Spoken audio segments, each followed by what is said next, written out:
Halo semuanya, selamat datang di video pembelajaran fisika.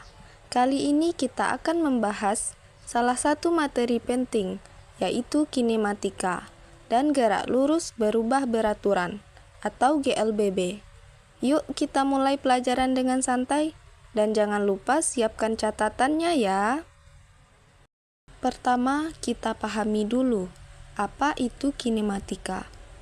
Kinematika adalah cabang ilmu fisika yang mempelajari gerak benda, tetapi hanya geraknya saja, tanpa melihat penyebab gerak tersebut.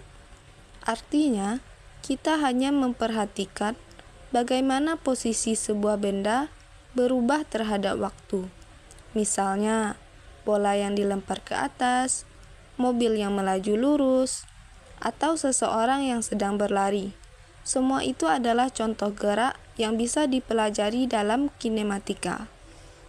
Nah, supaya lebih jelas, mari kita lihat beberapa contoh gerak yang termasuk di dalam kinematika. Yang pertama ada bola dilempar ke atas. Nah, ketika bola naik, kecepatannya itu akan berkurang, dan saat bola turun, kecepatannya akan bertambah. Gerak inilah yang bisa dianalisis dengan kinematika. Kemudian yang kedua, mobil yang melaju di jalan lurus. Mobil memiliki kecepatan dan dapat bergerak pada lintasan yang bisa kita amati dari waktu ke waktu. Dan yang ketiga, anak yang berlari di lapangan.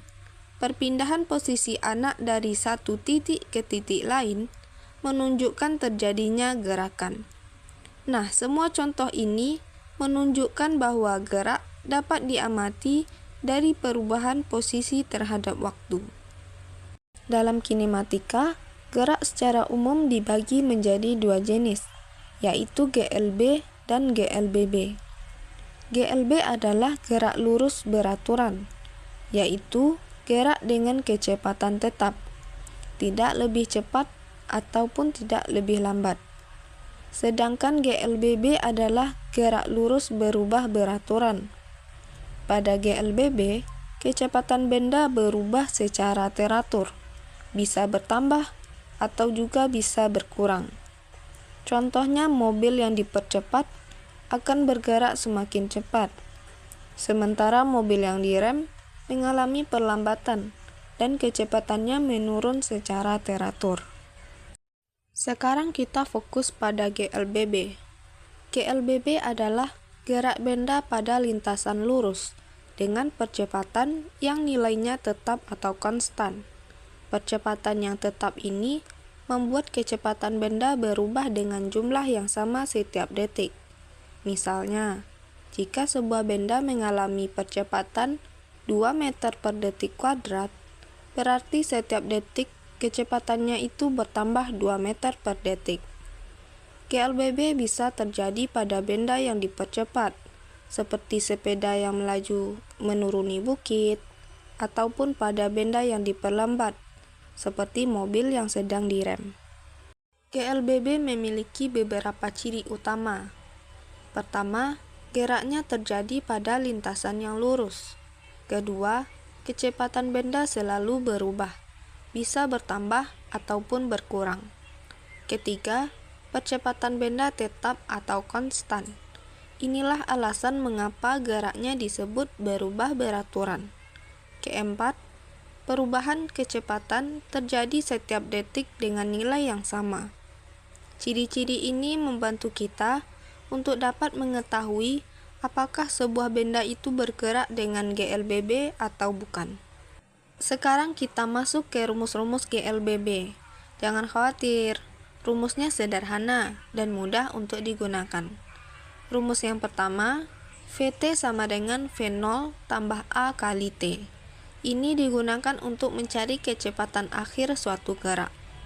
Rumus kedua, S sama dengan V0 kali T ditambah setengah A kali T kuadrat. Rumus ini digunakan untuk menghitung jarak atau perpindahan. Dan rumus yang ketiga, VT kuadrat sama dengan V0 kuadrat ditambah 2A kali S. Nah, rumus ini digunakan ketika kita ingin menghubungkan kecepatan dan jarak tanpa memerlukan waktu, di mana keterangannya Vt itu adalah kecepatan akhir, V0 adalah kecepatan awal, A adalah percepatan, T adalah waktu, dan S adalah jarak. Jika kita tahu kapan harus menggunakan rumus-rumus ini, maka soal GLBB akan terasa jauh lebih mudah. Nah, sekarang mari kita coba satu contoh soal berikut. Sebuah mobil bergerak dengan kecepatan awal 10 meter per detik. Mobil tersebut kemudian direm sehingga mengalami percepatan negatif 5 meter per detik kuadrat selama 2 detik. Pertanyaannya, berapa kecepatan akhir mobil dan berapa jarak yang ditempuh selama perlambatan? Nah, kita selesaikan satu persatu. Yang pertama, kecepatan akhir. Kita gunakan rumus yaitu Vt sama dengan V0 ditambah A kali T. Maka Vt sama dengan V0-nya 10, yaitu kecepatan awalnya, kemudian ditambah A atau percepatannya negatif 5, dikali T, waktunya yaitu 2. Jadi 10 ditambah negatif 5 dikali 2 sama dengan 10 dikurang 10 sama dengan 0 meter per detik. Nah, jadi kecepatan akhirnya itu adalah 0 meter per detik. Nah, selanjutnya kita mencari jarak yang ditempuh. Kita menggunakan rumus yaitu S sama dengan V0 kali T ditambah setengah A kali T kuadrat. Nah, maka S sama dengan V0-nya 10 dikali T-nya 2 ditambah setengah dikali A-nya negatif 5 dikali T kuadrat, berarti T-nya itu 2 kuadrat. Jadi kita masukkan berarti S sama dengan 10 dikali 2 ditambah setengah dikali negatif 5 dikali 2 kuadrat sama dengan 20 ditambah setengah kali negatif 5 dikali 4 sama dengan 20 dikurang 10 sama dengan 10 meter. Nah, jadi selama perlambatan mobil itu menempuh jarak 10 meter sebelum berhenti. Nah, itu dia penjelasan lengkap tentang kinematika dan GLBB. Semoga pembelajaran ini membantu kalian memahami bagaimana benda bergerak dan bagaimana menghitung perubahan kecepatannya. Terima kasih sudah belajar bersama hari ini. Sampai jumpa di video pembelajaran berikutnya.